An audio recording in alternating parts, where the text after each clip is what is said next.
76ers 3, Raptors 2. This series, it was 3-0.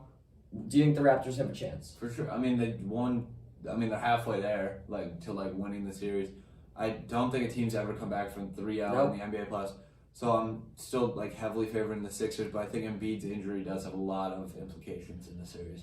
So I said before last night's game to you that if the Raptors win tonight's game, they're going to be the first team to come back from a series win 3-0.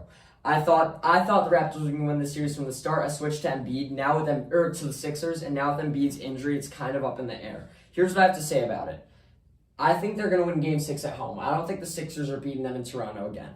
I thought they'd win Game 4. I thought last night's Game 5 was the Sixers' chance to put them away, not have to deal with going back to Toronto, and then possibly a Game 7.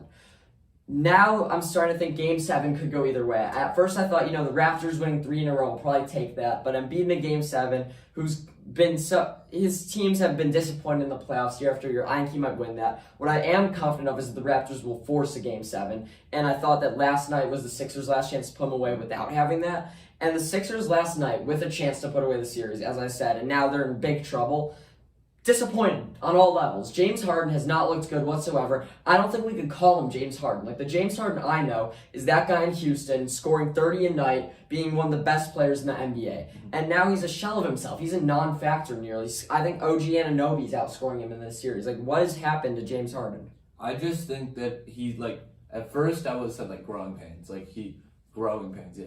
So, he went to this new team with an already MVP caliber player. He's figuring it out, but now I'm starting to think he's just fine with the roles he's creating on these teams. In Brooklyn, when he's averaging 25, at least he was leading the league in assists. Whereas now, I don't think he's doing all that much passing wise. He's just kind of he thinks he's adapting, but in reality he's just kind of settling for less. Do you tally this one up to him having all-star teammates on in Houston, or age, or him not caring? I don't think it's him not caring, and I think age isn't the biggest factor for him. I think it's a combination of a lot of things that have to do with just the role he's picked up and what he's settling for. But I think you and I both agree, if he wanted to do more, I feel he could be doing more. Yeah, I agree. It's just his scoring. He needs to be a scorer. I haven't seen him drop 30. He's the best scorer in the NBA for years. For years. I hated him because he would go out 45 for months on end. I think he had the longest streak of 30-point games in NBA history. Yeah, one of them. 12 games, and right? He hasn't scored 30 in years, it feels like. So the Raptors have a puncher's chance. They're going to go win Game 6 in Toronto, and Game 7, they're going to have a chance to be the first team to complete a 3-0 series comeback. Mm-hmm. Yeah, I'm super excited for the end of that series. Let's get